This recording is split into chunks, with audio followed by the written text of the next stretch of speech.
Sini, aku punya gosip baru. Apaan? Itu. Bentar.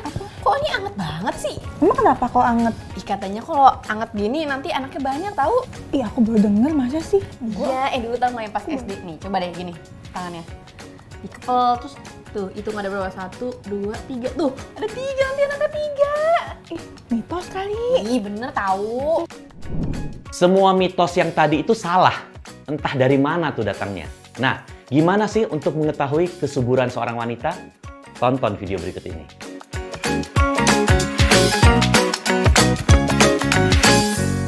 Jadi bayi perempuan ketika dia lahir, dia punya sekitar 1-2 juta sel telur. Tapi sel telur ini belum matang ya, atau imatur istilahnya. Nah kemudian hari demi hari, waktu demi waktu dia akan makin berkurang tuh.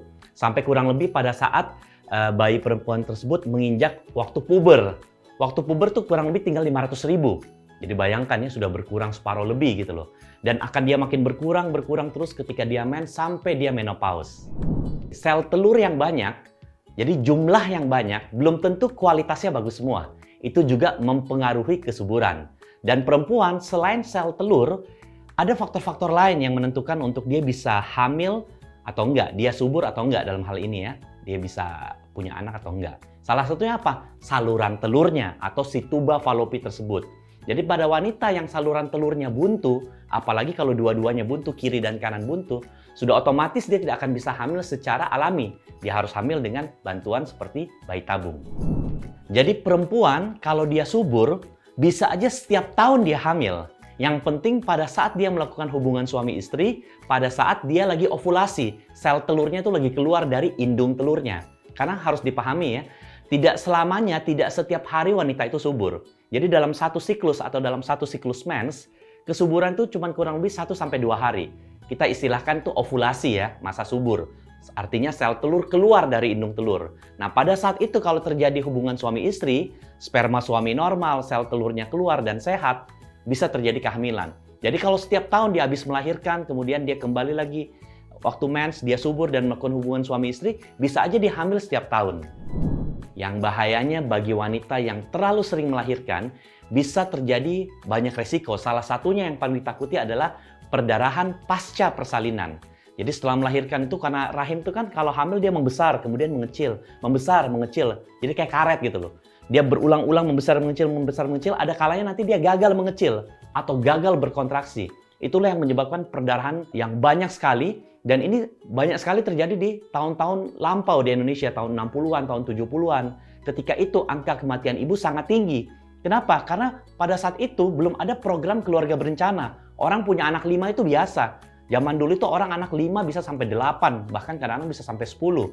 Nah itu angka kematian itu tinggi akibat perdarahan pasca persalinan. Anak yang banyak ini, selain punya resiko buat si ibunya tentunya, dia punya waktu yang kurang untuk bonding dengan anak-anak sebelumnya. Taruhlah dia baru punya anak 1, terus dia hamil lagi. Punya anak 2, masih kecil-kecil, dia hamil lagi yang ketiga. Dia punya waktu untuk ngurusin anak pertama dan kedua itu sangat kurang. Akhirnya anaknya itu kurang mendapat sentuhan, kasih sayang dari ibunya. Dan ibunya udah kecapean. Bisa saja karena dia kecapean, makannya kurang, jadi malnutrisi di bayi berikutnya. Bayinya yang kehamilan terakhir ini menjadi kurang optimal karena ibunya terlalu capek. Jadi banyak sekali faktor-faktor kalau si ibu ini punya anak terlalu banyak. Waktunya mengkudu. Mending kuis dulu. Nah, ini ada hadiahnya loh. Pertanyaannya, apa sih bahayanya kalau wanita itu terlalu banyak melahirkan? Tulis jawabannya di kolom komentar dan juga jangan lupa tulis akun Instagram kalian. Ada juga kondisi seperti ini ya, di mana tidak semua orang mau ber-KB. Atau dia bahkan dilarang ber-KB. Terus gimana dong? Masa punya anak terus? Nah itu nggak ideal. Nah minimal dia bisa mencoba memberikan ASI secara eksklusif dan agak panjang tuh. Karena kalau umpamanya dia kasih ASI terus-terusan, itu bisa mencegah kehamilan hingga 2 tahun ke depan. Makanya di zaman dahulu kala, ketika perempuan mungkin pada saat itu belum banyak yang bekerja keluar rumah ya. Jadi di zaman-zaman tahun-tahun 50-an, 60-an mungkin perempuan di saat itu tidak seperti perempuan zaman sekarang. Lebih menjadi ibu rumah tangga gitu loh. Jadi punya bayi dia ASI-in terus, kasih ASI terus. Itu bisa sampai 2 tahun kemudian dia baru kembali mensnya. Akhirnya dia kembali subur setelah 2 tahun. Setelah kembali subur, pada saat itu dia bisa hamil lagi. Makanya jarak anak tuh kadang-kadang bisa 2 tahun, 2 tahun, 2 tahun. Cuman memang di zaman sekarang ini agak sulit. Kenapa? Karena perempuan kan rata-rata zaman sekarang itu sudah mulai banyak yang bekerja.